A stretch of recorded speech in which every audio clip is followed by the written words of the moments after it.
Hello everyone, and how is it going? So today we're going to be looking at the closed beta feedback on the Blue Protocol website. Let's get started. So right at the beginning, they're just going over saying that they got a lot of feedback from the closed beta and that they weren't able to list everything in this page, but they're going to list the things they thought were important to list. And also that there was a few different changes in direction compared to the closed alpha test, but that's because of the feedback from the closed beta, so they're changing some things going forward. Anyways, so let's get started. Let's look at first we have some of the survey results. These were also appeared in the live stream. One right here is what graphic setting was everyone playing on. 60% of people played on the highest settings, 20% on high settings, 12.7% on medium settings, and 8.2% on lower settings. So around 60% of the players were playing on high-spec PCs. How far did everyone make it through the scenario? Around 72% of the players completed the whole scenario for the story of the game during the closed beta test. Other ones, I guess, just partway through. Okay, next up is, did you have a favorite character that appeared in the main scenario? A large number of people like Feste. Then we have Jake, Irene, Tidis, Erenze, and then other. I'm not totally remembering all the English ways it's spelled or pronounced for some of these things, but yeah. So Feste, Jake, Irene, Tidis, and Erenze, and then other for the listings here. Next up is, so how many people did you play with while doing dungeons? So yeah, so it was possible to do scenario dungeons solo. So I guess maybe this is about the scenario dungeons and not like the missions you can do later. But it says around 44.7% of the players did the dungeons solo. So in the CBT, it was possible to do scenario dungeons solo, and the most number of players did it by themselves. So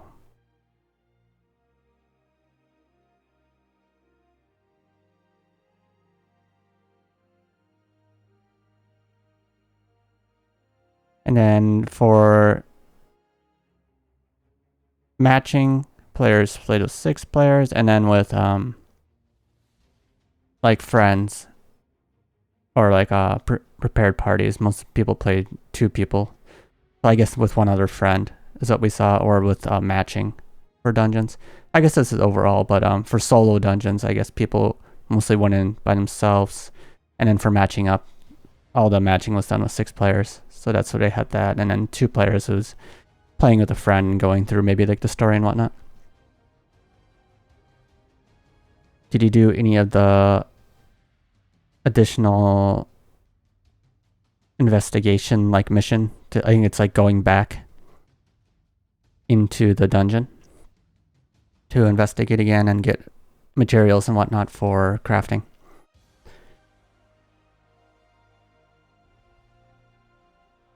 So yeah, going back in, what did you think of the time it took to clear the dungeon mission again when you went back in? Around 58% of the players thought it was a normal amount of time. 20% thought it was a little bit short. 15% thought it was too short. 6% thought it was a little bit too long. And then 1.3% thought it was very long. So we're seeing, I guess, mostly players thinking it was a normal amount of time, and then other players feeling like it was a little bit too short or very too short. Next up, so mission, they're asking players about what they thought about being able to type freely or talk freely during the missions. In the closed beta, you weren't able to communicate with other players besides the preset communication options.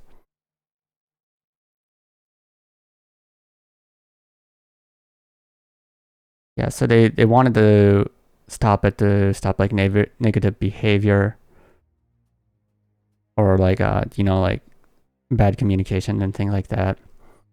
But this is the feedback we got here. So around 31.8% of players thought the current system of not being able to talk during the missions is good.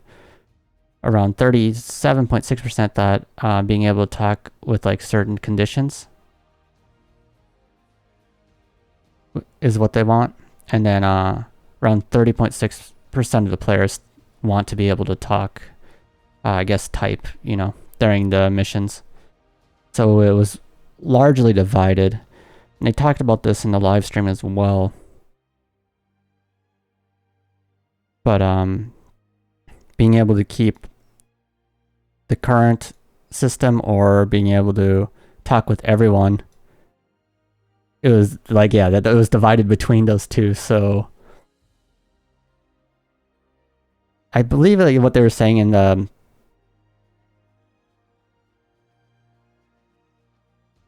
they don't really have any more additional like information here, but during the live stream they were talking about how they're probably going to go with this middle option, like with certain conditions, like if you're already in a party with friends and whatnot, you'd be able to talk, but not with like strangers and things like that during the missions. So what did you think of the frequency of encountering enemies in the field? 48% of players thought it was normal. 24.1% thought it was a little bit too common to encounter enemies, a little too many. 16.2% thought there were too few. And this was even like very too few or a very large amount of encounters for the 8.5. Most of the players thought it was around some amount, the right amount, with some thinking it was a little bit too little and a few more thinking it was too many. So in the closed alpha test, they had 58.8% of the players saying that there were too many encounters. So with the closed beta test, 48% saying that it was a normal amount. It was a big change there.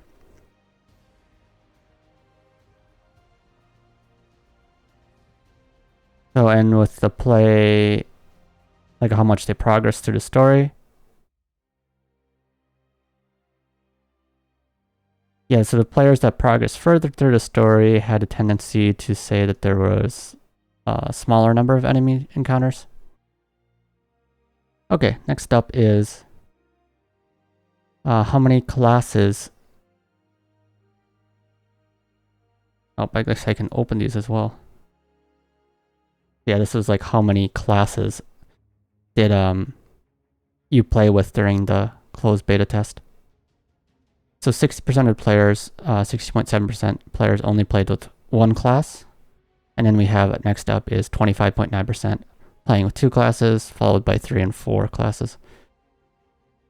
What was your highest level class? See if I can get some good position. Yeah, highest level class during the closed beta test. Largest number of players got up to level 35 with 22.2%. So that was the max. And then there was a spread among on the other levels. What class did you play the most? And this was also largely divided. So we have Spellcaster at 23.6. We have the Aegis Fighter at 27.7%. We have the Twin Striker at 23.6%.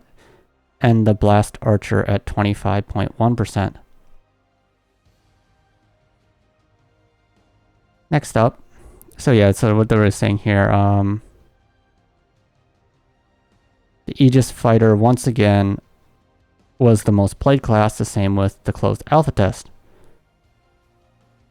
And in the closed beta test, the percentage of twin striker players increased and became a fairly even number, a fairly even divide among the classes. So here's another thing. So what do we have here? Equipment, weapons, and imagines. What did you think about the time it took to craft equipment, like the weapons and imagines? We had around 30.8% saying it was a normal amount. We had about 40% of players saying it felt a little bit slow to craft the things. And 24.7% of players saying it felt very slow, with only 1.1% of players saying it felt fast to craft, and 3.4% saying it felt a little fast to craft. So a large number of players felt, well, 30% felt it was like a normal amount of time it took to craft these the weapons and imagine, but a large number of players was already saying here. Around 64.7% of players felt like it was taking too long.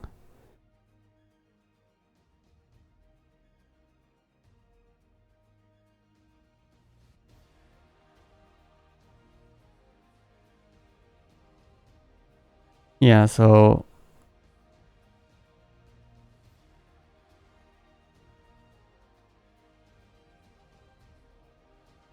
I think it had to do with the number of so what they're saying is the reasons listed were the number of required materials and the short cycle. Not exactly sure what the short cycles, but perhaps it's the amount of time you'll be able to play. But also during the live stream, we were talking about how there was also the issues of the bag size, causing players to have to constantly go back between town and the field, which made collecting the number of required materials difficult, because you may need 10 and you only could get maybe, I don't know, 9 in one run, and you would have to go back and then keep on getting more and hope you got the right ones. But this is something that and they're also saying in the live stream that they have a plan for early weapons and imagines to be able to be crafted quickly, and then later on weapons will take a little more time to craft. And also the collecting materials themselves will be fixed by some of their improvements they plan to have to the bag and what is it? I'm blanking on the word, the identification of the items. Yeah, what was the word? They had a different word during the closed beta, but I'm just blanking. Appraisal of the weapons, I think, or items. Yeah. But anyways, yeah, so that was that one. Next up is, what did you think of the number of keys to use actions? 62.9% of players felt like it was a normal amount. Some players, 18.7, felt it was a little too few, and then 10.4 felt it was a little too many. Those similar results to the closed alpha test, you're saying?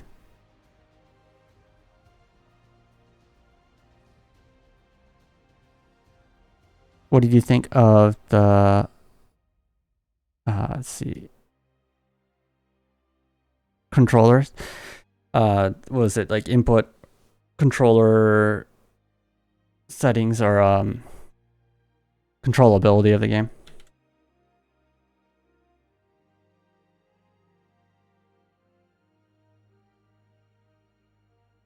Yeah, so easy use and things like that. So what they were saying that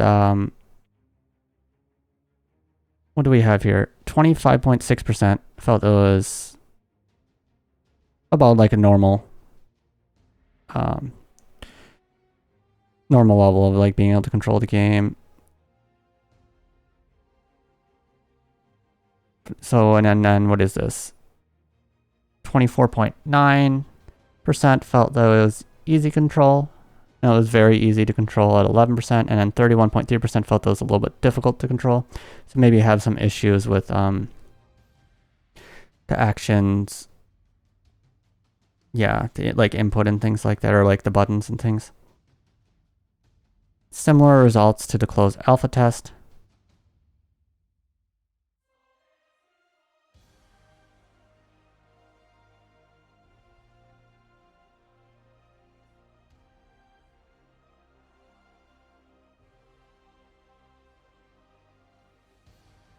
So players that had less experience with like action types of games found the controls to be a little bit more difficult. So those were the survey results for like these graphs and things they had.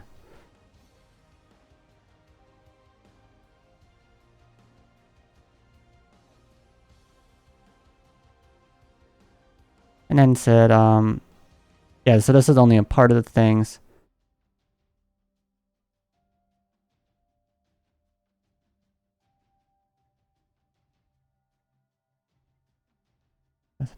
Yeah, so, but they'll have like maybe more things, more surveys and things later. For the Blue Protocol basic concept and the direction they wish to go.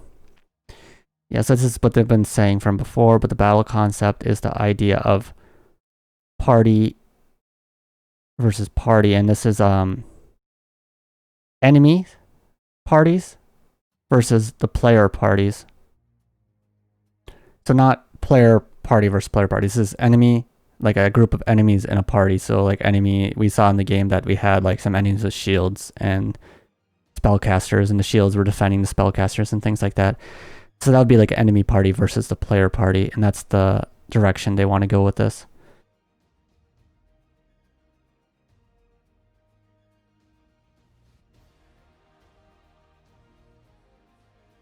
Yeah, and then during the closed beta test, they only had certain dungeons and certain events that the enemy parties were present.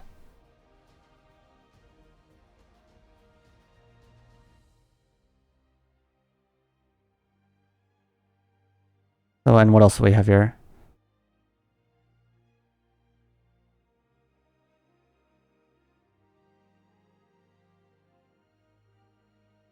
Yeah, so then the players also felt like and the enemies' roles and whatnot were a little bit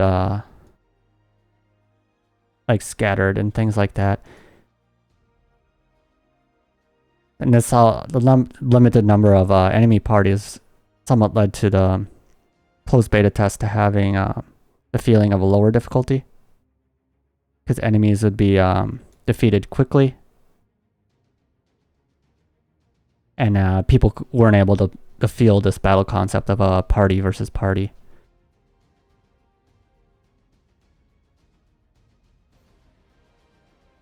But during the closed beta test, they didn't have NPC like helper, like a sidekick character or something like that, a helper NPC to help players that are not familiarized with like action-oriented games. I guess they're gonna have like I don't know, like a henchman or some character you can maybe take along with you to help you fight later on. But so because they didn't have this to help those players out, they put the difficulty level overall low for the closed beta test.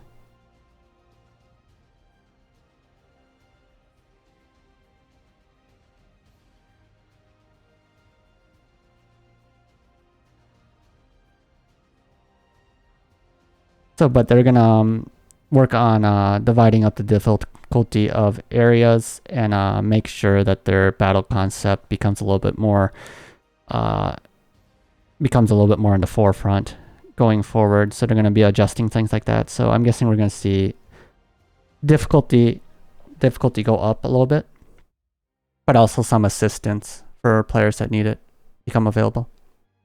I guess for all players as well. So this is opinions and requests.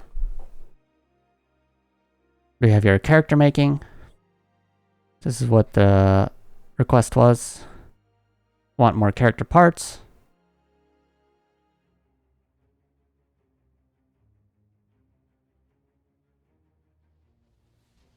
Currently, that one's character ends up looking like other players, so you want to be able to diversify. And I want more voice choices. This was also touched upon in the live stream, but yeah, they're planning to add more parts, more voices, and increase the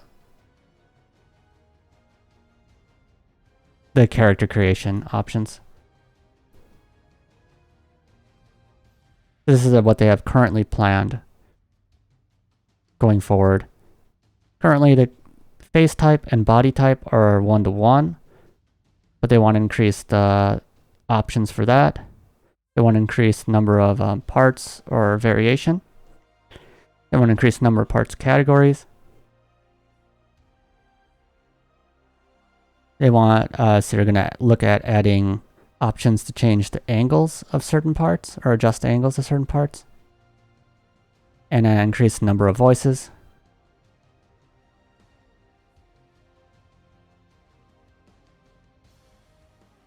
And so some of these things are only going to be available after character making. So you would make a character and then go to a certain, like, they say S-day here. Just, I don't know, maybe like a hair salon or something like that, however they want to put it in the world. A beauty parlor or something like that. So they're going to have that where you can do additional options. I don't know if these are going to be paid options for certain things. That would be a potential thing that they could, a way to monetize the game. So certain things that are only going to be available in like this beauty salon area. All right, and then moving on. What do you have here? Clothing accessories. People want more clothing accessories, and they want to be able to try on clothes. There was no like preview option for clothes. Yeah, they're going to be increasing number of clothing as well with accessories.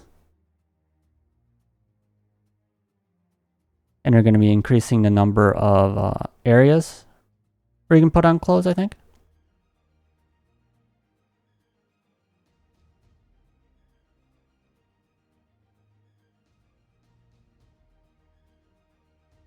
I believe they said in live stream as well that they're going to add like the option to like preview clothes as well. We'll have to see.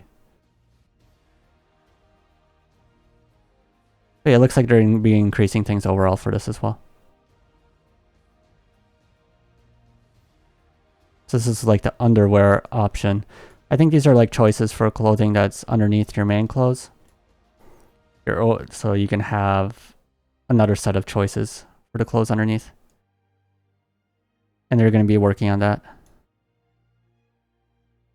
Next up is battle action.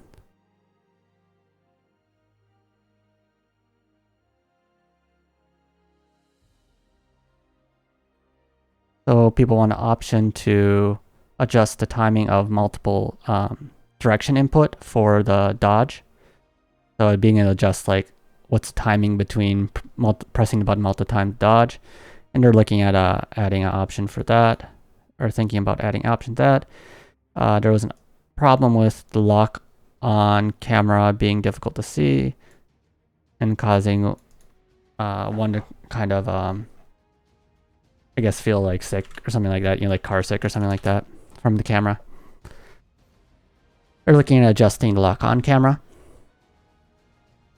People want to be able to choose which quests are displayed.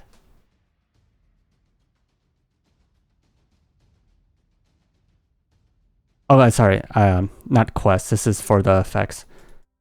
I misread that. Yeah, so this is the people want to be able to choose more in detail in what ways effects are displayed. You only want to be able to display effects that matter to one's character. Players, there was a request not to be able to turn off other players' effects.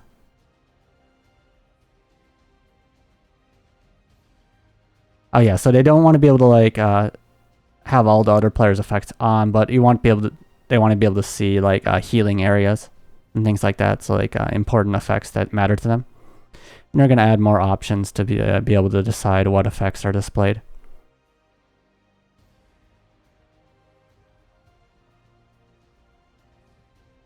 And what do you have here? Yeah, so this is for like drawing one's weapon. So when taking out one's weapon, the movement motion is the psi the psi is like what would be that, uncool. Not cool. It doesn't look good. In particular, the Aegis fighter.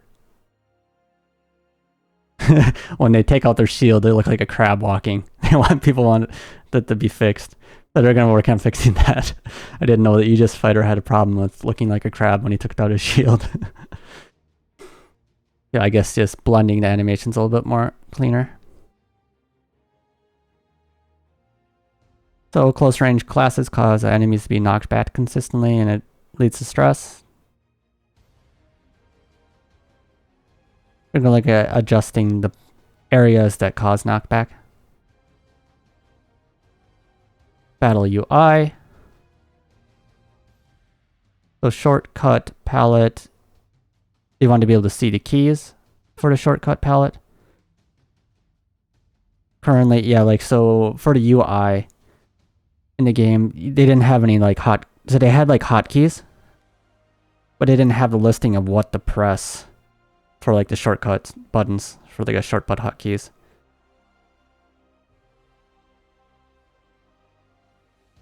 So yeah, so in regards to the keys being difficult to understand, like what to press, the usability of like the skills, or like the usability of the keys, they're gonna look at adding displaying like the what key to press for like the hotkeys and whatnot.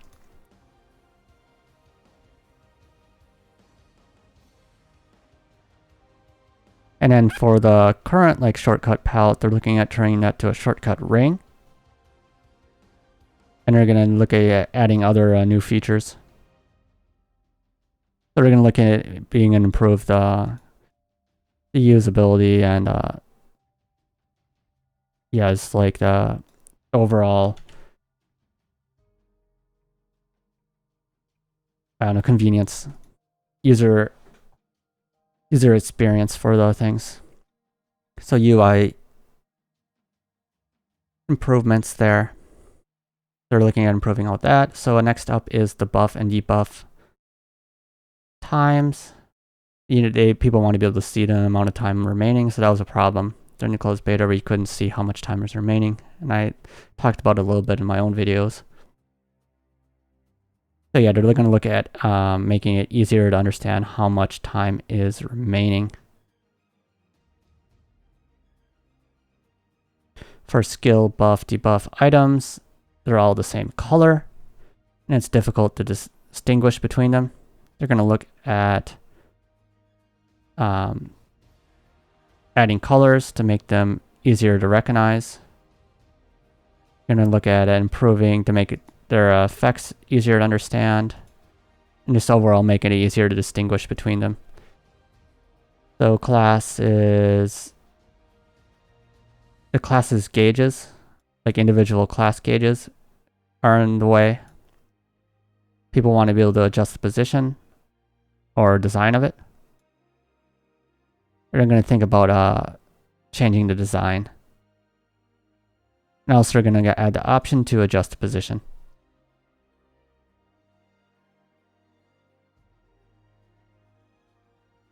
So when you put the reticle,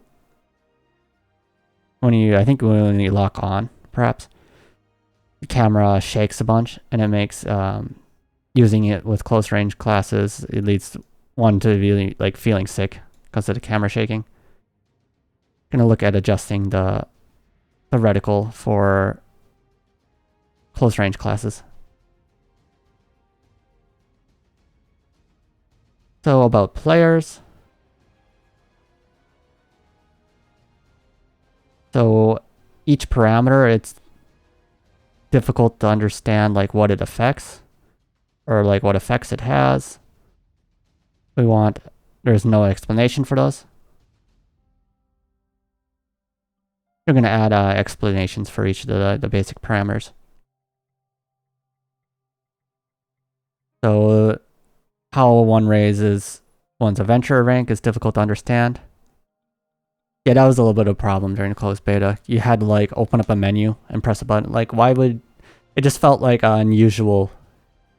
Everything else usually done in like games, you like talk to an NPC and you get ranked up or something like that. But for some reason, you needed to equip the certain item, and after you equipped the certain item, you had to go to a menu and press a button, and then you ranked up. It just felt like out of tone with the world. So they're going to look at improving that, it looks like. Next up is the, what do we have here?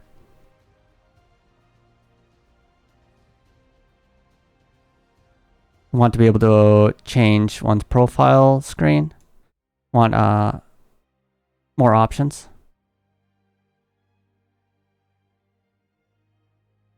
What do we have here? You're gonna kind of reform the profile screen. So you can show off your own character. You can appeal with your own character a little bit more. So add some more options. I think maybe that's like something you can like show to like friends and things like that, like a profile screen. So like when people like look at your character, that's something they can see. People want like achievements or trophies, something they can brag about. They're going to look at adding titles or achievements. Let's see. Or and things like trophies. So things like that you can put time into the game to get. They're going to look at adding things like that. So about enemies, named enemies, and item drops. So named enemies is like field bosses and things like that. Enemies that have like a certain name that are stronger than other enemies. So active enemies detection range is wide. So that seems like enemies follow too long. So I'm going to be adjusting that. Enemies appearing and attacking right away was annoying.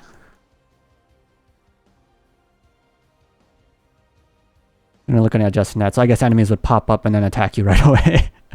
I could see that being a problem.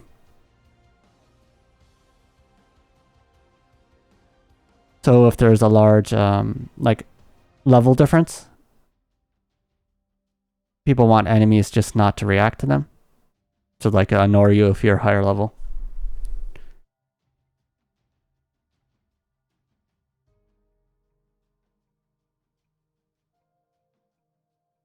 They're going to adjust the range that enemies respond to you depending on your level. So if you get higher level, enemies won't attack you as soon. It's difficult to see the level difference between enemies and oneself. Or between enemies.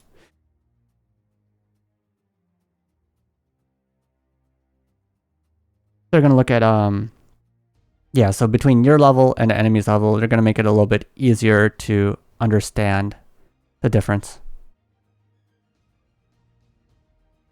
There were too many enemies, there were too few enemies. I guess there was feedback from both of these. So when collecting, it was annoying to get interrupted.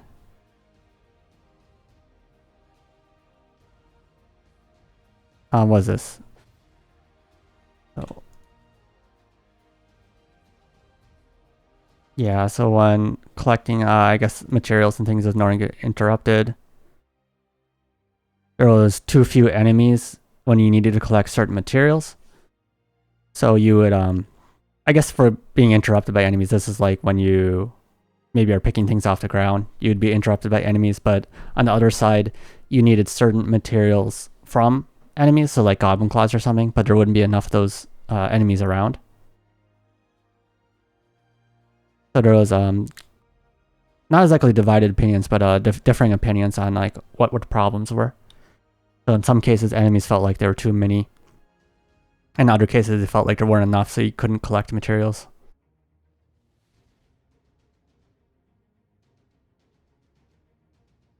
And I'm going to look at adjusting the enemy, like the level difference they were talking about before. Maybe if you're a higher level, the enemies won't attack you as soon. That could help the problem of them attacking you when you're trying to gather things. And they're going to look at adjusting the number of required materials. Next up, people want adjustment of named enemies' appearance times and appearance conditions. That would be like the field bosses.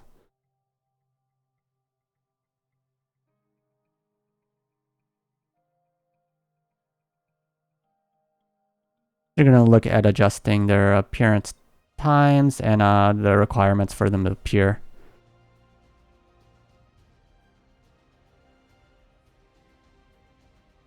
Oh, I guess maybe they didn't have requirements at first, so maybe we're going to look at adding those requirements or specific requirements for them to appear. It just seems like they kind of popped up. Maybe if you just kept killing enemies, maybe have other specific requirements for them to appear. So these named field bosses or named field enemies would die instantly and you weren't able to get items. So this is a problem I also had during the closed beta. If you didn't have your mount, or if your mount was out of energy, and one of these like field bosses appeared on the map far away from you, it was almost pointless to try to run over there because by the time you got there, it would be dead. So it looks like they're going to adjust the HP. I guess that could be alright, I'm not sure. It didn't really put up much of a resistance. I'm not sure. They're just going to be damage sinks still, I think, unless they do some other things. So named enemies, next up, named enemies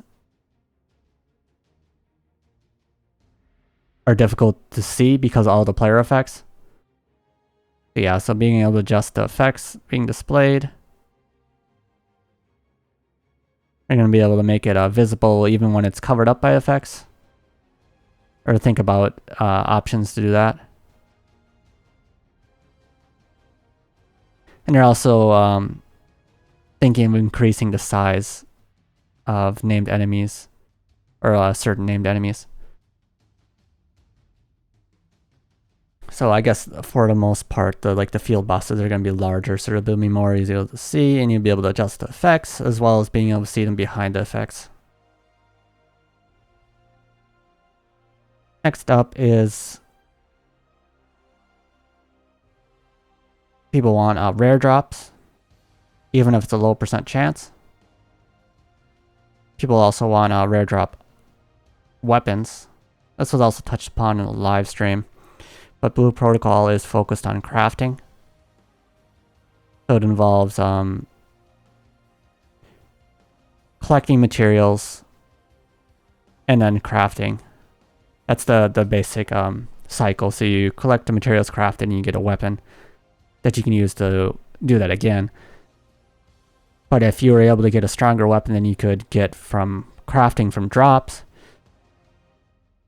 then the game balance and the game cycle would have problems because people wouldn't need to craft anything because they would just go after the weapons they get for drops.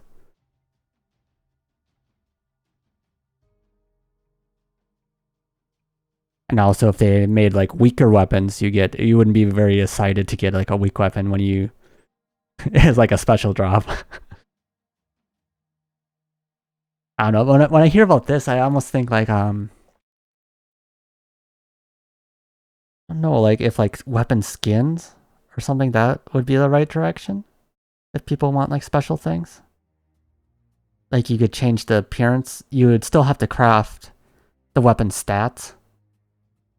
But you'd be able to change the appearance with like special drops.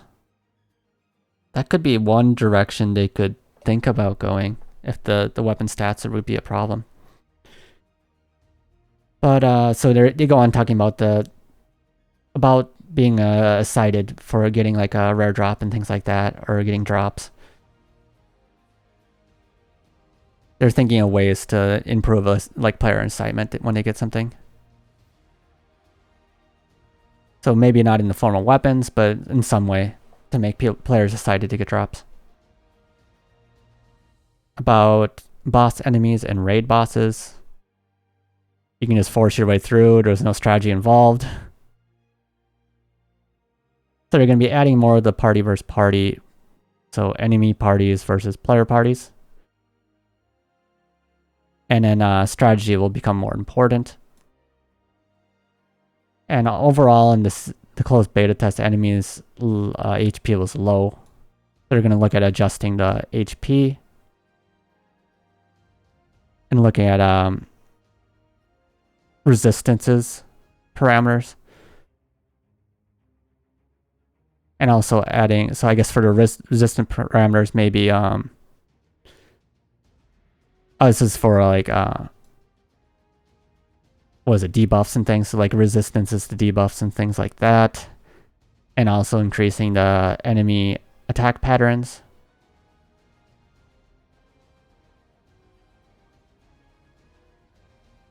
And also reducing the burst effect from like elemental attributes that are not of an effective type against them.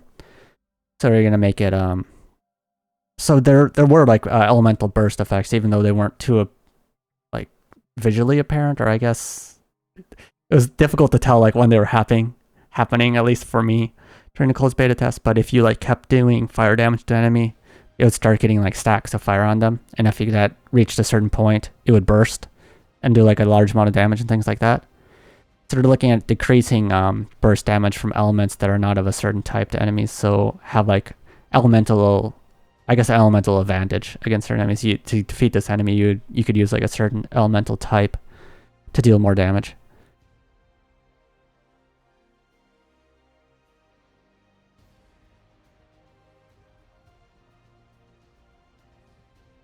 And make it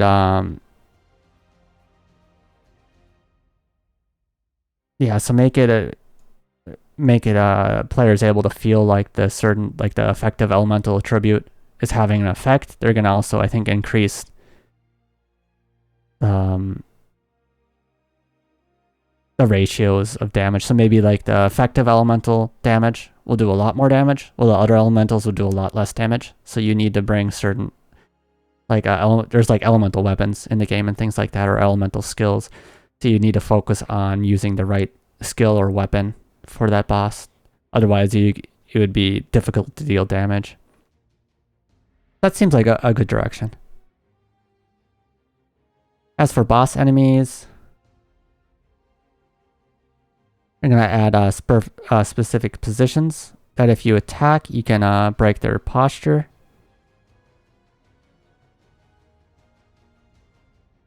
And you're using certain attributes, or like elemental attributes, against certain parts of their body would make it easier to destroy. So add those type of strategy elements as well. Okay, yeah, it seems like a good direction. Adding more things to think about and having to make more decisions instead of just forcing your way through everything. So it looks like they're trying to increase. I guess the closed beta itself had low difficulty, so they're looking at bringing it up to a little bit more normal difficulty, and also having like bosses have a little bit more strategy involved in them. So one is not able to see the boss enemy's health. People want to be able to constantly see, so you only could see it when locking on. So, but if you're not locked on, you wouldn't be able to see the health.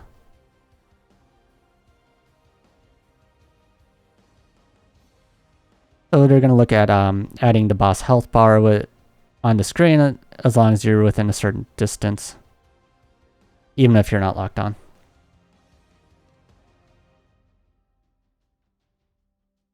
So when boss enemies like summon other mobs, it's difficult to see. I believe it's like when they summon other mobs.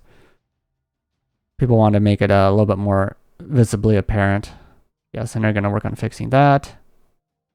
So the portal going to the raid area had a problem. Yeah, it was on a cliff, and then the deers would knock everyone off. We're looking at changing the position for that. Yeah, it was far away, and it was on a cliff, and people got knocked off, and then you had to run all the way back. And your mount couldn't get you there because the mount ran out of energy very quickly. So yes. About classes and skills.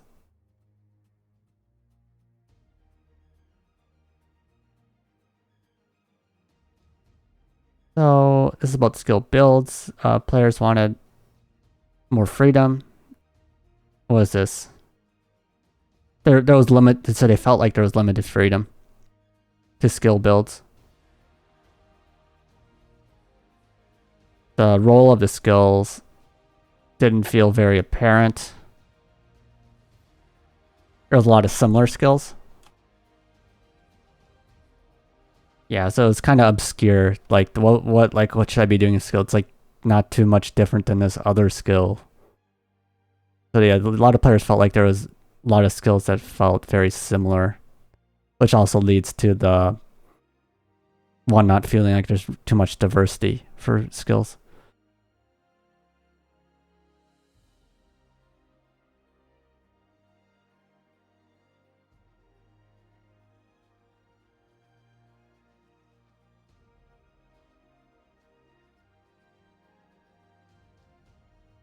And also, there's not much to the skills, I guess, or yeah, you just like kind of you just learn all the skills, and that's that. So we're gonna look at adding more skills, as well as what is this?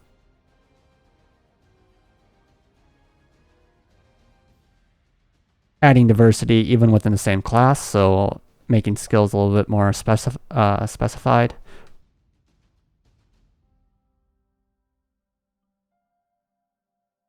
Yeah, so like specialize like the skills a little bit more.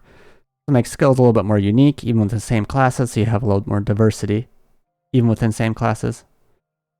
That's what they're going to be going with. So adding more skills and more diversity to skills, which is a good thing, because that was one of the complaints I also saw a lot about during closed beta, and when I felt myself. About skill sets, class. So for each class, for each skill combination.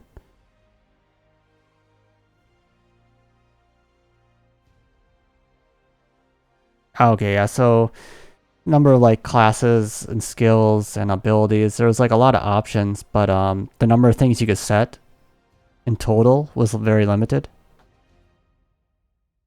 We're looking at changing how skills are required.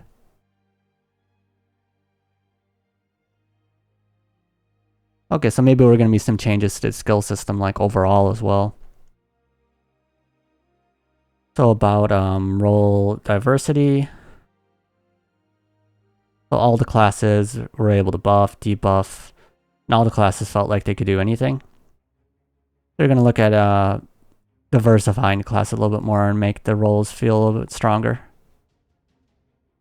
About level design. All the battles felt the same and were, I guess, what was this? Monotonous. Yeah, so just like the same thing, kind of dull. So yeah, they're looking at adding more of the enemy party versus player party areas, and also increasing enemy attack patterns. Looking at adding individual traits to dungeons to make things feel a little bit more diverse.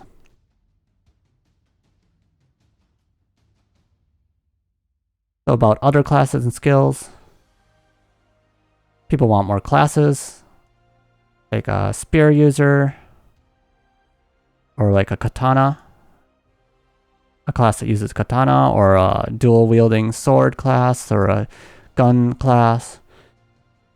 Yeah, so people just want more. So new classes and other classes. Yeah, some people want more classes that they're saying.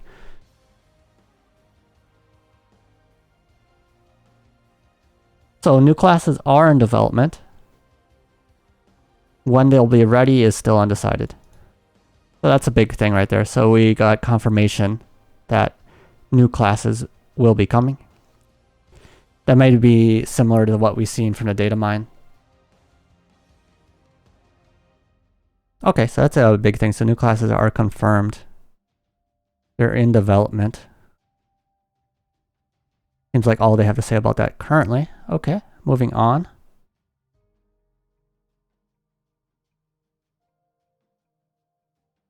So when skills levels are increased, their power or effects. So they want more information displayed about the amount of EP it takes, or like the skill current level or power and things like that. There wasn't much information displayed. So because of the large scale effect that adding things like this could have, they're going to look at how they want to display this information.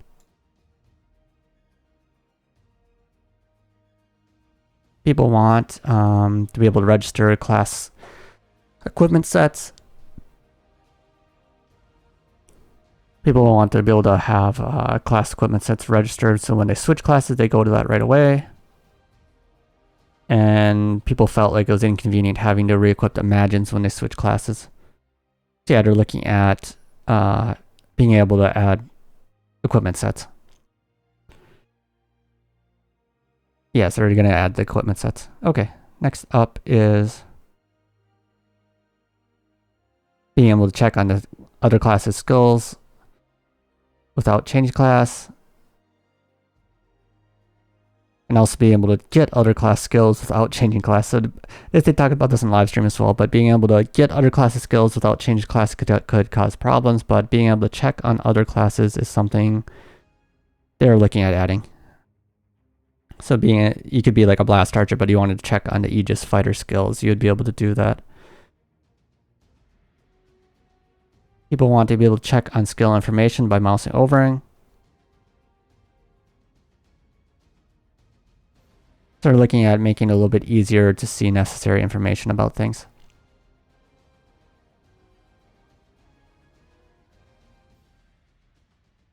So blast archer,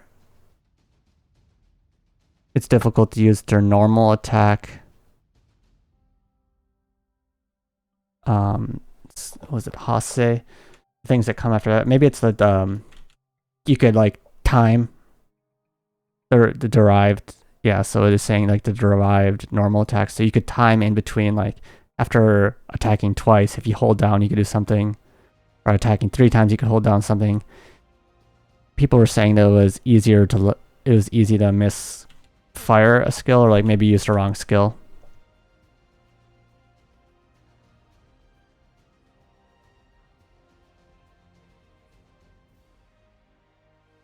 So you're gonna look at adjusting it so it's easier to use the certain derived skills in the right situation quickly. Yeah, because currently if you wanted to use like one of the later ones, you have to attack like 3 times, do like 3 sets of normal attacks, and then click after that or something like that. So it could take a while to get to the one you actually wanted. And you could maybe misclick or something in that, and then it would throw you off.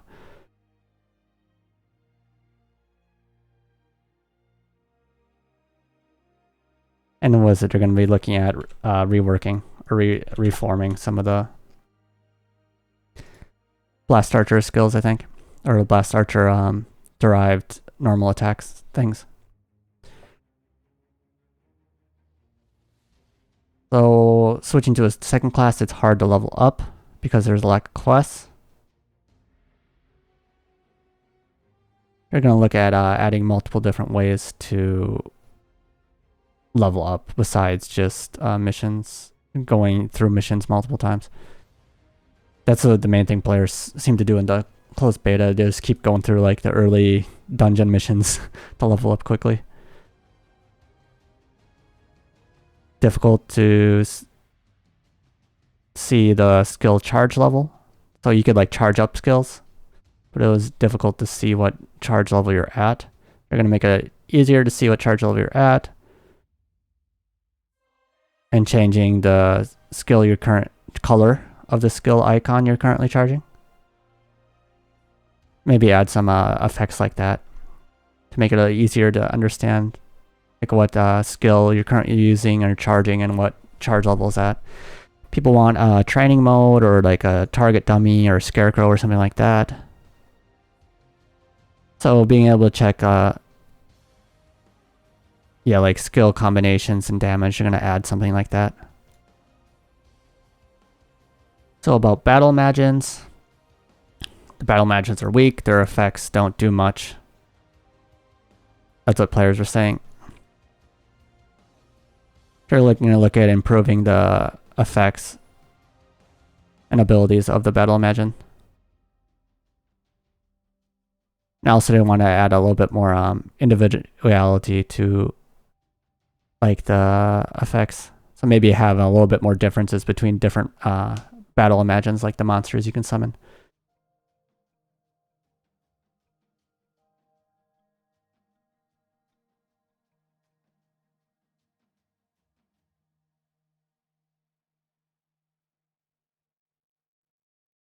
Okay, yeah, so the appearance is and the attack effects of the battle imagines are the same as enemies, and it led to confusion. Like, oh, is that an actual like monster, or is that a battle imagine, or like what? So they're gonna looking at it, adjusting that.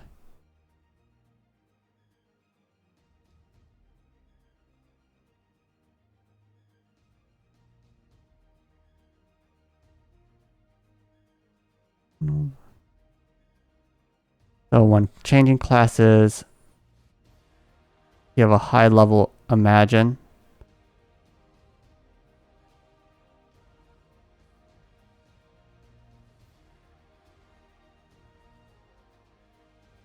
They want people want the high level imagine status to be also adjusted. Like imagine level sync. Maybe you could like keep syncing your experience or something like that into imagine to go over like max level, so to speak. So you would be stuck at a level, but your imagine would keep on getting experience or something like that.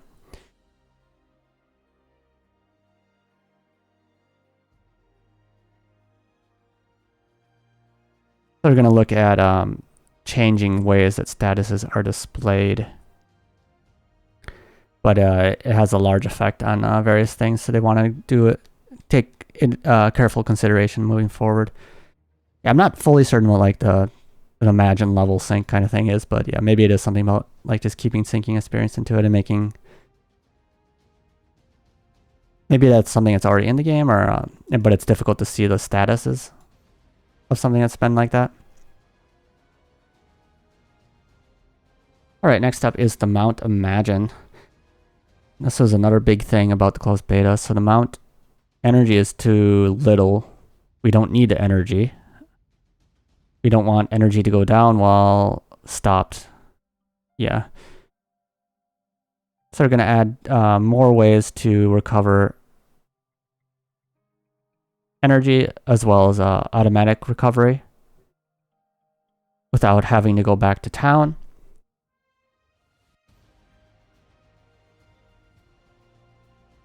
Also, when you're standing still, you're going to make it so the energy doesn't go down. And in the closed beta test, there was only one type of mount, but they're looking at adding more different types, and you could switch between them.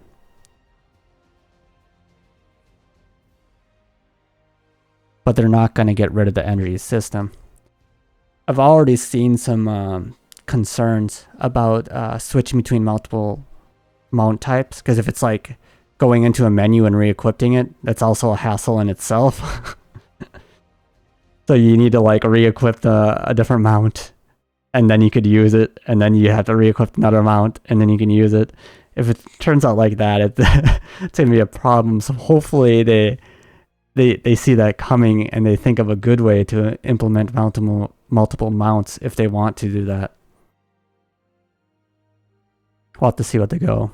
A lot of players don't like the energy system, but developers seem to want to stick with it. But I guess adding more ways to recover energy and having automatic energy recovery could make it a little bit easier to continue using mounts without having to go back to town so much. Next up, SC and BGM. Sound is too small. Want to increase the default sound volume. People want more BGM. People want a greater feeling of hitting something with sound effects. Yeah, so I'd be adding more BGM and adjusting various things. Dungeon party, guilds. Now this is a problem about people going through walls during time attacks. People don't want players who abuse like bugs like this to be in the ranking. They're going to make it so it doesn't occur or it's more difficult to occur. So they're going to fix the problem with the walls. Yeah, this is also talked about in the live stream, but let's go through this. If something like that occurs, they want to have a way to identify it. And if they do identify it, they want to be able to remove players from the ranking. So you're going to have prevention, detection, and action as their three axes they're going to planning to go forward with. So prevent from occurring. If it does occur, be able to detect it, and if they do detect it, be able to remove players from rankings. The dungeons just become a rapid revolution of like going in and out. So you just keep like going through the motions of the dungeons, and there's no point to the So you just like run through the dungeon really quickly, and it would end very quickly, and then you just keep going back in. Each dungeon would take like 4 or 5 minutes at most. So yeah, the dungeon and also weaker mobs in the dungeons don't have a point. This is another thing they talked about in the live stream, but they have a few different things they're considering.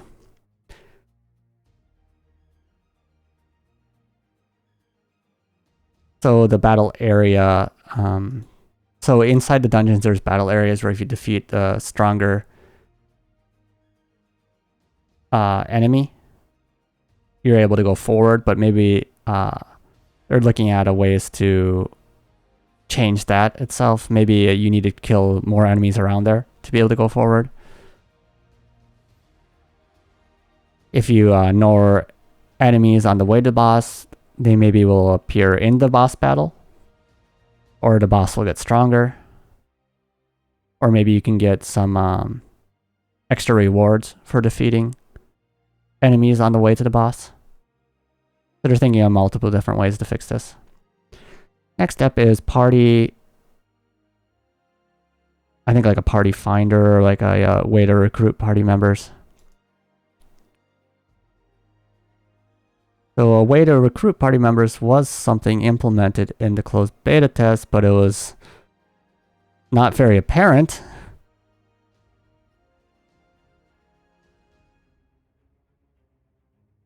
They're going to look at kind of introducing it on their official site as well. So I guess that's something that was kind of overlooked. People want a guild, like a guild function, or like a way to like group up with like good friends or other players and play. They're looking at adding something like a guild that players can group up in. Yeah, it's a group up and be a part of. Next up is about the town. Having to go all the way to the temple or shrine area to do a class change is inconvenient. So they have important NPCs in Aster Leads spread out to avoid congestion. So they want to think about that before they start adjusting positions and whatnot. So they maybe do slight adjustments, but nothing too big. But being able to add the equipment sets and whatnot, that could make class changing a little bit easier.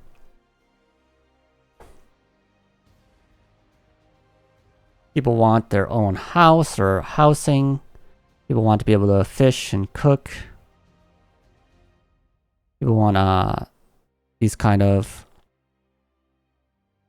livelihood or like lifestyle skills or classes. I guess it'd be something like, like a fisherman class or a cooking class, something like from Final Fantasy 14. People want to be able to have like player shops or trading, something like that.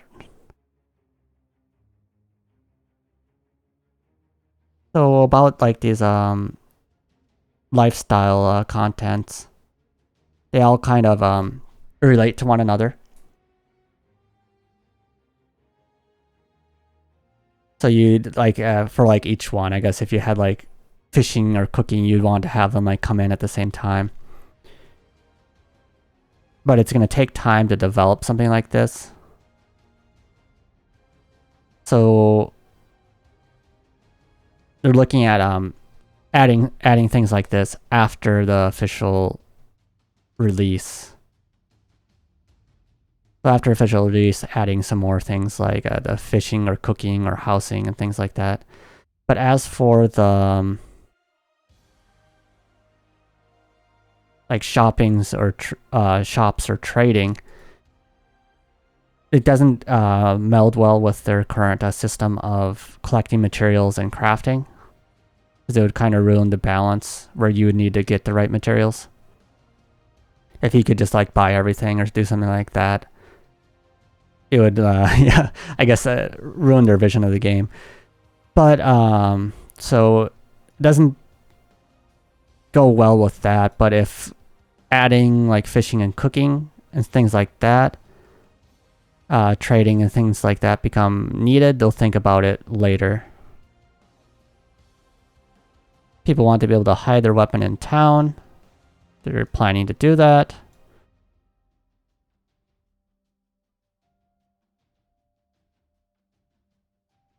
Yeah, so Astrally leads seem to be quite CPU intensive.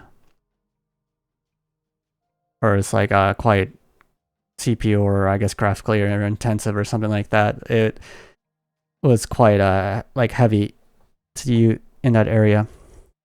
People want to be able to reduce the number of players displayed. They're going to add an option to set the max number of players displayed.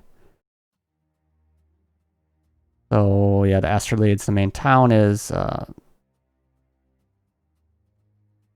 yeah. So it's I guess what you would say? Yeah, it's like that CPU intensive area, and it takes a long time to load. This has to do with the amount of like communication and like files that need to be loaded, but they're going to look at maybe reducing the sizes or just compacting, compressing like the size of files and things to make it so it loads faster and whatnot, to reduce the number of data being sent over the network and what needs to be loaded. So about quests, it's difficult to see the quest destination. So there was a bug where the route guide showing you the direction of the quest would disappear. We're going to add more additional area directions. So they're going to add more ways to show you to go, guidance to go to the areas.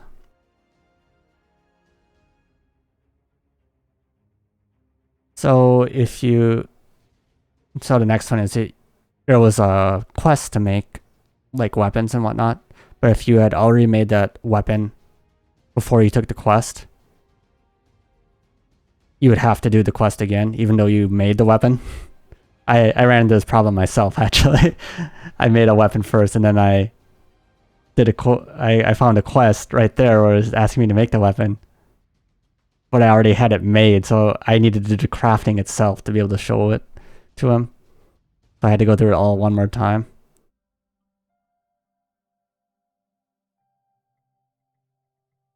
So yeah, they're gonna add a way where you can kind of skip the middle steps if you already finished crafting the weapon.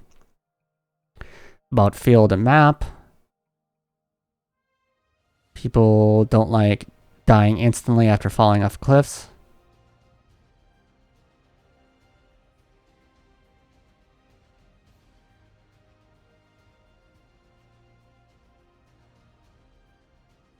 But yeah, you think of the terrain as a part of the action element of the game. So apart from like certain areas, they're going to keep the current system.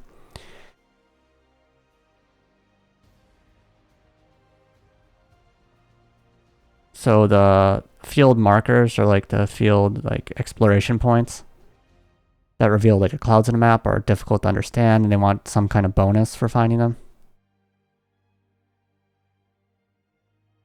They're going to adjust the positions and also give some kind of think about giving some kind of bonus.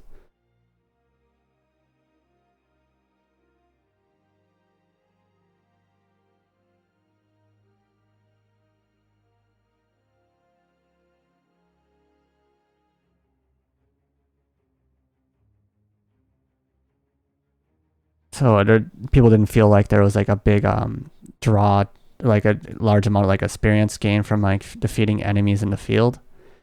But they said that defeating like enemies in the field for experience is not the main part of the game to level. They don't have plans to increase the amount of experience you get from field enemies.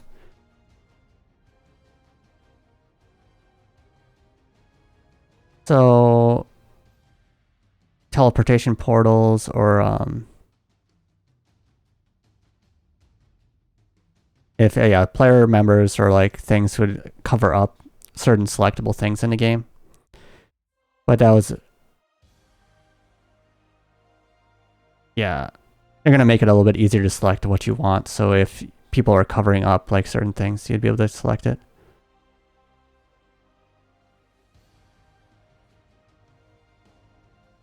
It's so the number of steps it takes to teleport on the map is too many. They want to make it easier to be able to teleport. They're going to look at adding shortcuts or access buttons to make it easier.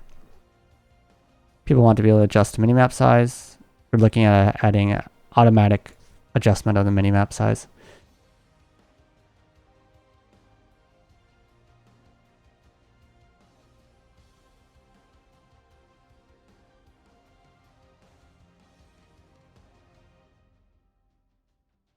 So with the minimap, with one's character's field like a vision, there's times when enemies aren't displayed. We're going to look at adjusting it so enemies are also displayed with a higher priority.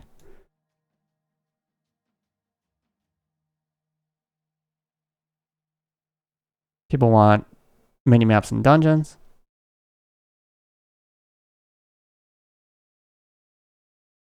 Yeah, they didn't originally plan to have minimap displayed within the dungeon. But with the terrain and different directions where you can go, there was a number of people asking for it, so they're thinking about adding the minimap to the dungeons. As for matching channels, zones, and servers, so matching is like finding other players for missions and whatnot. So the matchings wouldn't find anything, or like even if you found everyone, it wouldn't start. And if somebody canceled, everyone had to be canceled and start looking again. So yeah, they talk about this in live stream as well, but there was a number of problems with this, and I think they're just looking at wholly fixing the system, like redoing everything to make the matching better.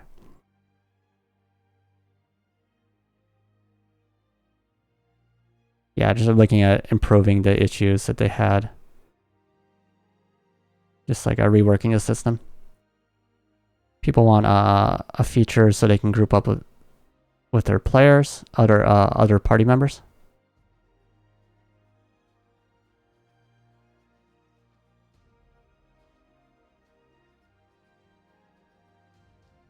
Yeah, so there was so there was a feature where you could group up with players, but it didn't work right. You'd like click it and it didn't work. So it only would work if there was enough slots open in the channel for players to come in. And this was, I think, a bug. So they're looking at fixing that. And also looking at improving the error message that's displayed, so it's a little bit easier to understand why it didn't work. So when you're in a party and you move to a different zone, you wouldn't be in the same party as, wouldn't be in the same area or channel as your party members. So even though you're in the same party, you'd be set in separate channels. There's issues with, even if you're in the same party, you would end up in different areas as your friends. So the channels is like, you'd have like the zone to field area, but there's multiple different instances of that. And you'd be in a different instance as your friends. Yeah, so they had a system where it had like a priority system where you'd get set in higher priority to go with the same people. But that didn't seem to work out very well. So they're going to look at changing the priority system to like a reservation system, so you can reserve spots for when you move to a different zone, spots are reserved for your party members so everyone can come in. People want to be able to see the channel number or the number of players in channel or be able to move to a certain channel.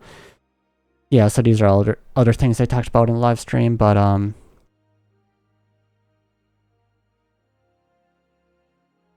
it's going to be difficult to show the channel number itself.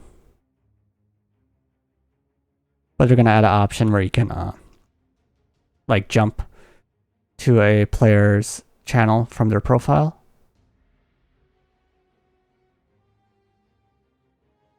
But if the channel is full, you won't be able to move, but they're going to add that. They're going to look at stopping players from like, I guess like following other players, like somebody you don't want following you constantly. You're going to add like a block list so you could block players that you don't want following you like that. Or add an option where you only have like followers, or like your friends. Only your like friends would be able to like come to your same channel through that method.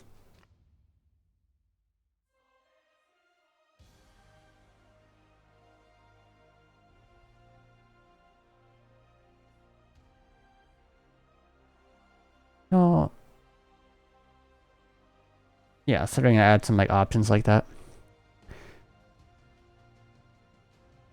But people want to have a channel reserved for certain members, or like user events and whatnot.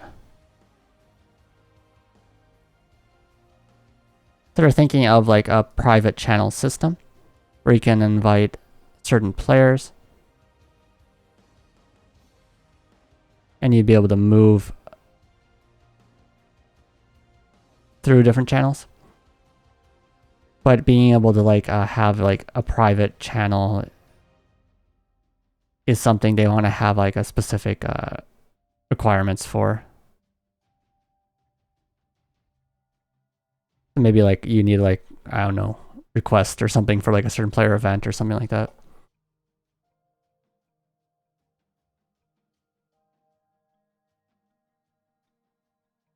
So after defeating the boss under certain conditions, you'd get kicked out from the server.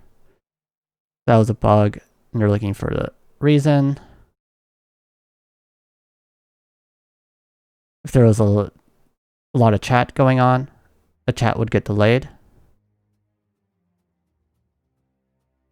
They're looking at improving the chat server performance. UI HUD, menus. People want a better talk log filter.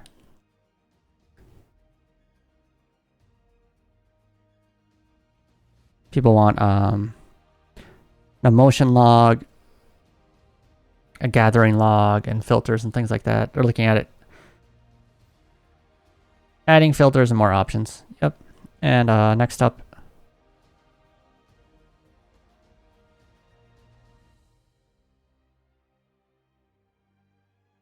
so when another player is defeated, it's difficult to tell in the log. They're going to make it a little bit easier by changing like the colors to see like when another player is defeated, I'm guessing.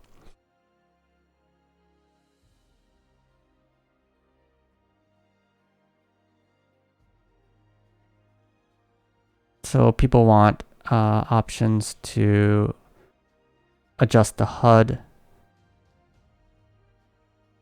So in the HUD adjustment areas or editing areas, people want to be able to increase the number of talk windows or join windows, merge windows, separate windows, add tabs to make the talk log easier to use. They're thinking about adding like a tab system and also being able to like separate things and combine them in the windows.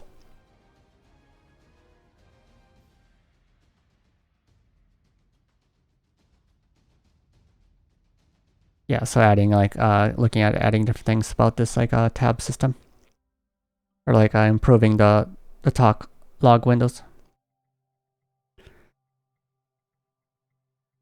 Number of quests that can be displayed is too little. They want number of quests increased. It's difficult to track quest progress. People want to be able to track multiple quest progress.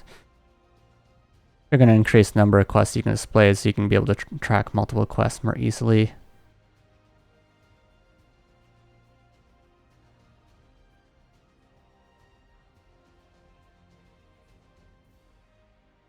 Option.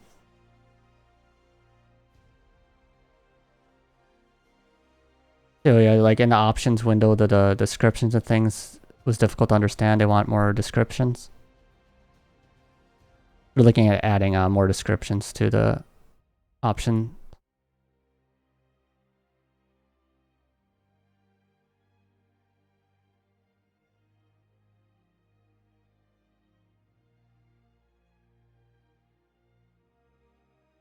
Yeah, and they're also looking at adding more options themselves. So more descriptions and more options within the options window, I think.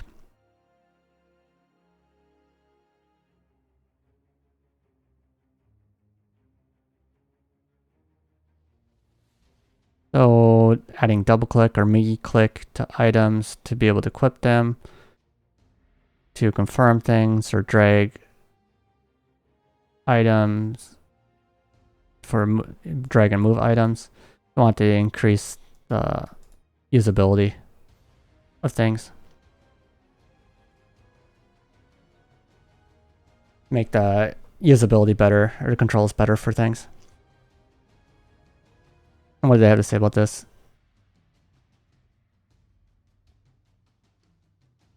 Yeah, they're gonna make things a little bit more convenient, make controls a little bit better for things.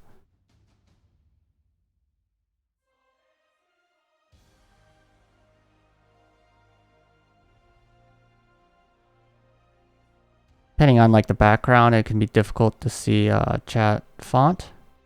They're gonna look at make it a little bit easier to see.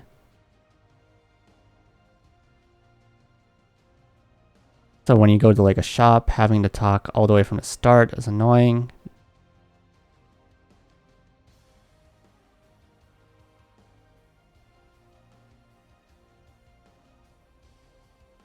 They're looking at improving like the craft windows and things like that. So when you're going back after something like that, I'm not sure exactly what the problem is, but maybe if you like click something, like maybe to buy something, you would have to go all the way back to the beginning to talk to them to like buy it again or something like that.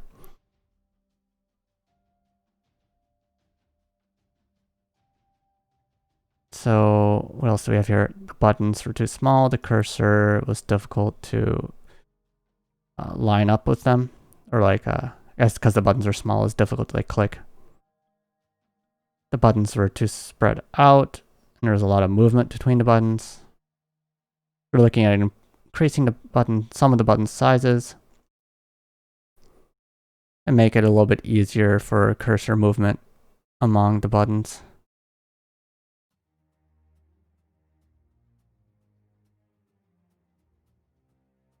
The number of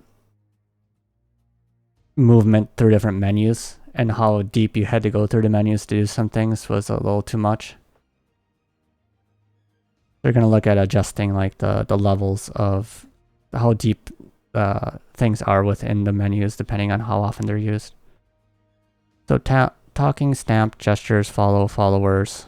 The follow and followers are like the friend system. It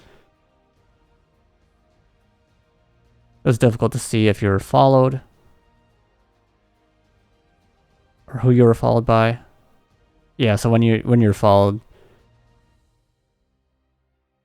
you don't know who you were followed by, so you can't follow them back. And it's difficult to see which of your followers are online or offline. People want to be able to like mark them with colors. They're looking at improving just like the friend system. Yeah, so they're gonna like rework that.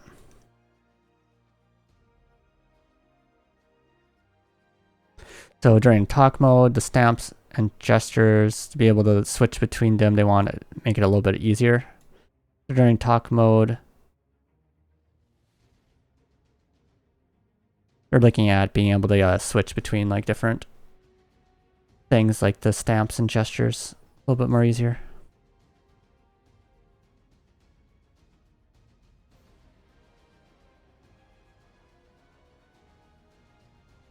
So during the talk log,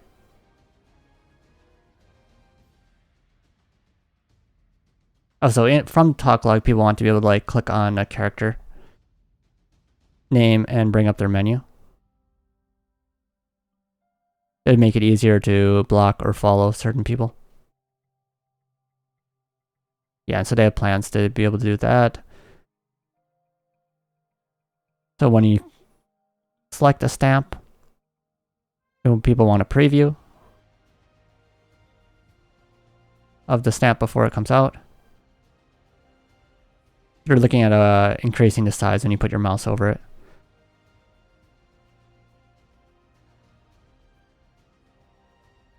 People want more gestures and different dance variations or dance versions. So they plan to increase the number of gestures. And they're looking at adding other gestures besides dances that you can perform with other players. So probably dance is going to just stick with one for now. I'm not sure. But adding other things you can do with other players.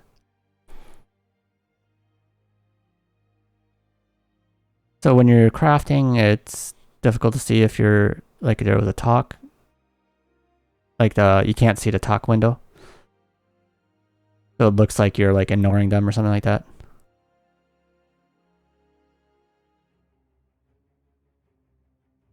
Yeah, you don't realize you're being talked to. So they're going to add a notification that if you have like unread messages or unread information.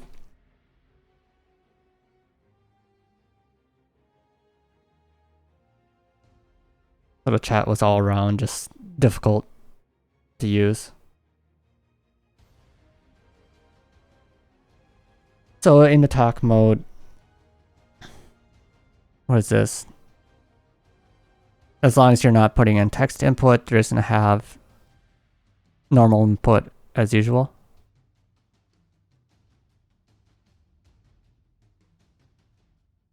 People want to be able to talk in missions really, and in the missions, not being able to talk in missions is inconvenience. That's something they already covered above. So next is the bag storage and appraisal system. This is also one of their big topics of their live stream. But what are they talking about here?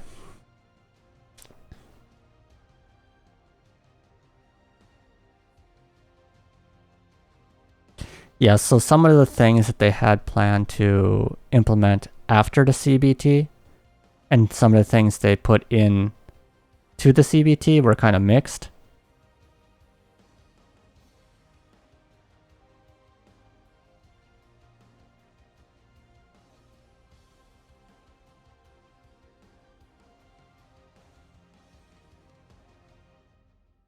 But yeah, so they're going to talk about the direction they're going to be going forward with, and they have a lot of different things. They got a lot of feedback, and they have a lot of things they plan on fixing.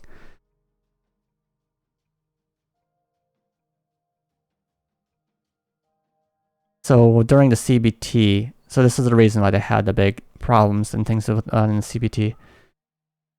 But for the game cycle and balance, and also because of server stress issues, or like server, the server burden, they added the bag and appraisal system. They wanted players to more actively move between different zones. So, and that is something that happened. Players moved between the zones quite frequently during this closed beta test, but it also was very inconvenient to the players. And I think they apologized for that. They said it like during the live stream. They said if they would have like notified players the reason for them adding, like removing the big stacks and having this appraisal system, as one of the reasons was because they wanted like players to move more frequently between different areas. If they would have talked about that a little bit earlier, before the closed beta test, people maybe would have been a little bit more understanding to what's going on. But they still have plans to keep the appraisal system, but they're going to add some improvements to it. So about the bag items and stacks, you're going to look at reconsidering the initial bag size. But you also be able to increase the bag size through gameplay. And also in the field if you have items that are already identified. So the identification system is also going to be changed, like the appraisal system. You'll be able to, at first, items, you find them unappraised or you don't know what they are. But as you play more, they become appraised. And if you find them in the field again, you already know what it is, and you can send it straight back to your storage without going back to town. So you can clear up your bag space a lot easier. That should fix the problem with the bag filling up too fast.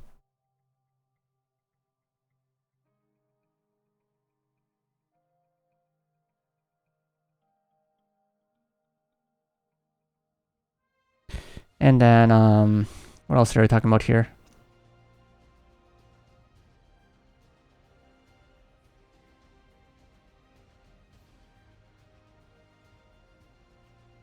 Yeah, so they think that this will fix the problem with the bag space being too limiting, being able to send things back to town. And they're not going to change item stacks, so they're going to keep items separated.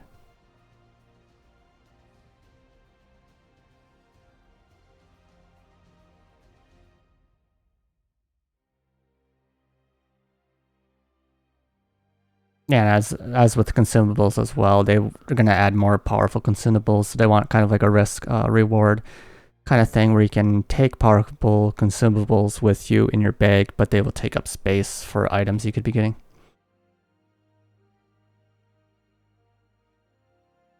Yeah, so about the appraisal, that is first you find things that are unappraised, but as you go forward and like level up and whatnot, you'll be able to find them appraised, and then you'll be able to send them back. So they want that to be like kind of part of the enjoyment of leveling up your character.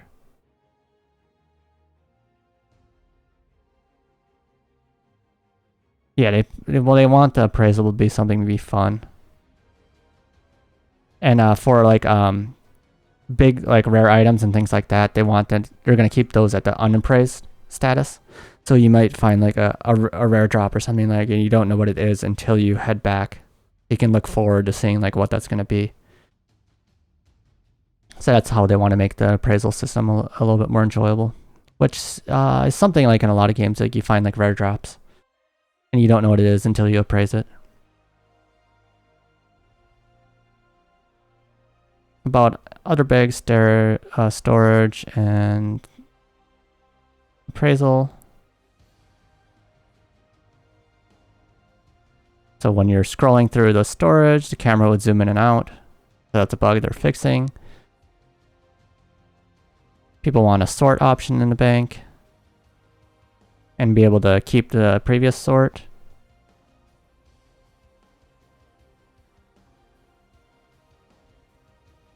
Oh, so I guess there was a sort option, but it wasn't very in depth. So they want more sort options and be able to keep the sort you had from the last time. So they're going to add more sort options and then keep the sort state you had before.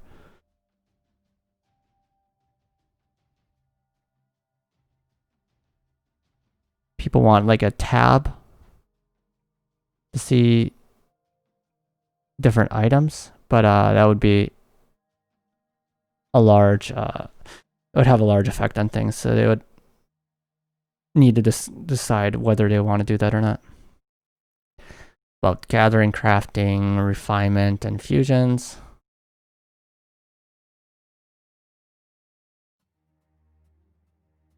So when selecting items, the slider bar is difficult to use. They're looking at improving that.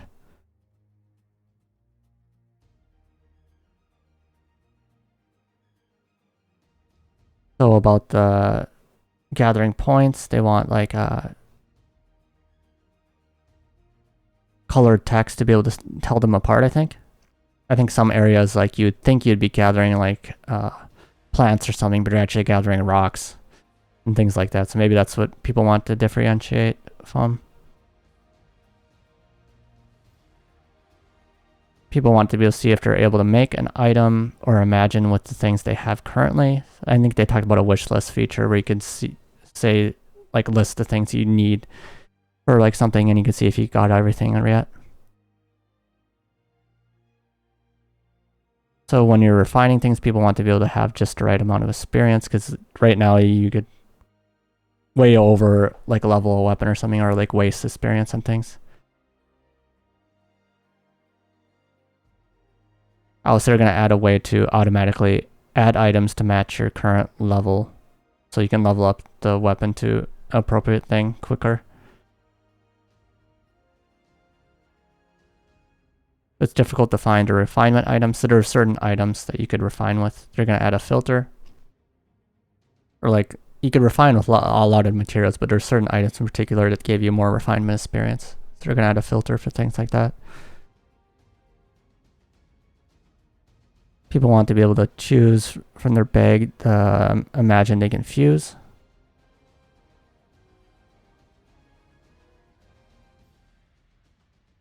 Yes, they're going to add more options to be able to switch between viewing what fusions you can use. And the next one is being able to remove or override fusions. So fusions where you could put like a battle imagines into a weapon to improve it and give it like skills. But people want to be able to remove it or override it, or increase the weapon's strength after fusing it. I didn't get this far into closed beta myself, but I saw the like areas where you could do it at. So yeah, they're going to be thinking about options like overriding and things like that. Overriding or removing things. So weapon and imagine crafting takes way too much time. Yeah, so they plan on adjusting it so it's depending on how far you're into the game. So quicker early on, takes more time later on. Camera screenshots.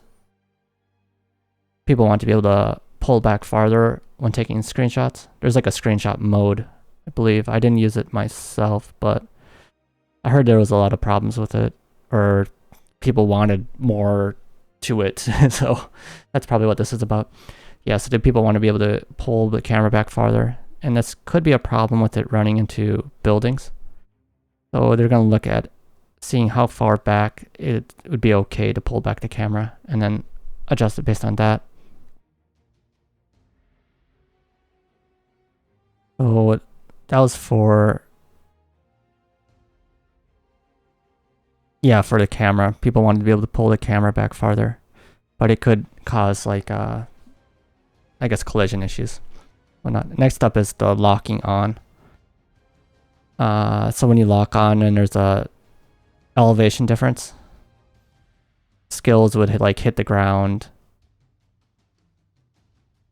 and it would be difficult to see the battle. So we're gonna look at adjusting the lock on camera. People want to be able to move the screenshot mode camera freely and be able to change the save destination. Yeah, and they're planning to add some more features to the screenshot mode and being able to change the save destination. When you take a screenshot, it was difficult to... you could go like unnoticed. You weren't sure if you were taking it or not. They want like a message or a sound effect or something. They're going to add a sound effect. You'll know when you took a screenshot.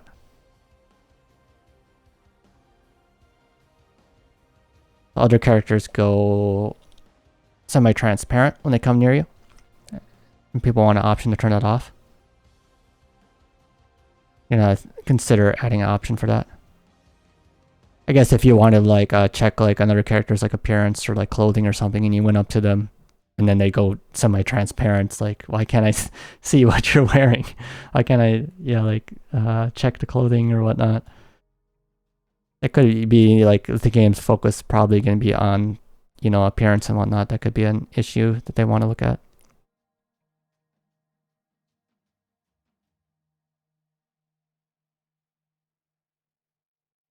So screenshot. Yeah, like the rights or like privilege settings, they want maybe more settings. I wasn't sure about like, is there like screenshot like privilege settings or something? Oh, the screen. Oh, so the privilege. I think it's like a band. Okay, so when you took a screenshot, it would have like Bandai Namco Blue Protocol written on it. If you use the screenshot button, people want to be able to adjust the location, like the bottom left corner, or top left, or top right. You know, I think it was set in only one location, but so they're thinking about adjusting that. People want to be able to change the screenshot key. They're going to add it to the key config. It seems like there's a problem when you use the print screen button where the screen will lock up for a second. So that's why they had it on the insert key. But other things about controls.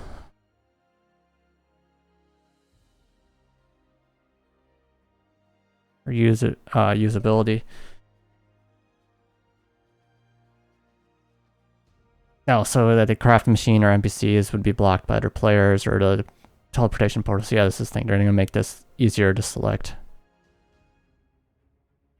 About the gamepad, it was difficult to select things on the sides with the D-pad.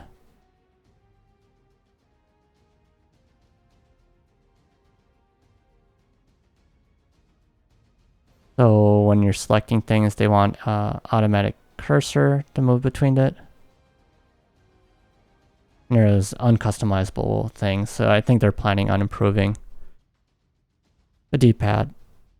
Yeah, so it's overall they're planning on improving, not the D-pad, but the gamepad usability. For other things, your night felt too long. People want increased sunrise and sunset. They're going to look at maybe adjusting the time of a full day, but not adjusting certain parts of the day. So they won't like increase how long sunrise or sunset is, but they may increase the time of the full day.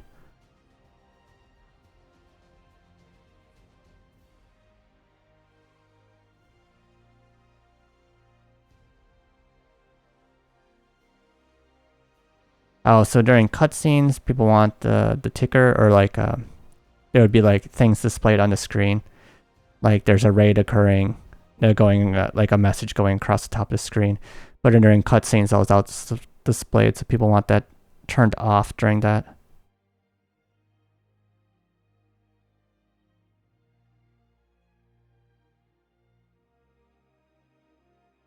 So during the closed beta test, it was mostly used for the raids, but in the future, it might be for like emergency maintenance or something like that. So they want everyone to be able to see it at all points of the game. But they're going to look at maybe an option, like a theater mode, where you can go back and look at the demo or like cutscenes. And what else? We have your ultra wide monitor support or 4K support. So during closed beta tests with supported GPUs, it was possible to display 4K. But UI and menus are only at full HD.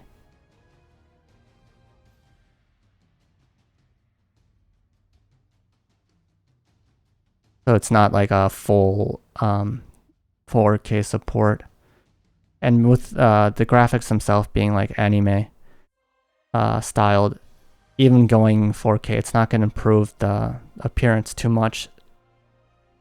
So they don't want to put too much development cost into working on this currently. But looking at the needs and balance, they might do it at a certain point. So that's they haven't changed their stance on that yet. People want a full screen mode. The mouse cursor would go outside the screen. So there seems like there's a bug with full screen mode, and once that's fixed, they plan on bringing it back. I think VSync, they're going to add a VSync option.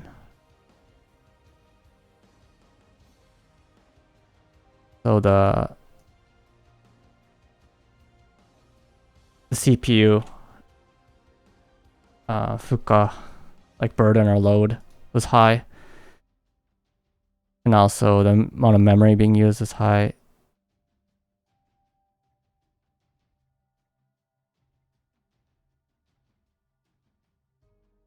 Yeah, but they plan on improving this as it goes along.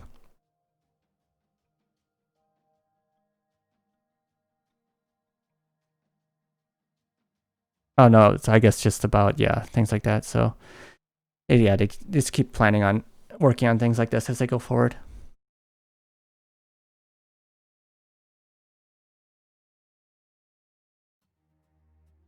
Yeah, so they said it was quite the long article, but we got a lot of valuable feedback, and we thank you all.